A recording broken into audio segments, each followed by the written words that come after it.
اے ایمان والو، نہ تو اللہ اور رسول سے خیانت کرو اور نہ اپنی امانتوں میں خیانت کرو، اور تم ان باتوں کو جانتے ہو، اور جان رکھو کہ تمہارا مال اور اولاد بڑی آزمائش ہے، اور یہ کہ اللہ کے پاس نیکیوں کا بڑا ثواب ہے۔ مومنو،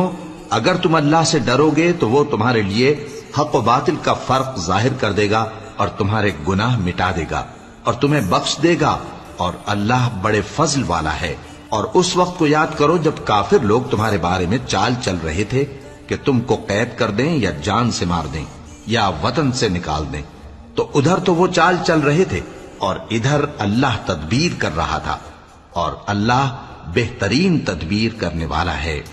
اور جب ان کو ہماری آیتیں پڑھ کر سنائی جاتی ہیں تو کہتے ہیں یہ کلام ہم نے سن لیا ہے، اگر ہم چاہیں تو اسی طرح کا کلام ہم بھی کہہ دیں، اور یہ ہے ہی کیا، صرف اگلے لوگوں کی حکایتیں ہیں۔ اور جب انہوں نے کہا کہ اے اللہ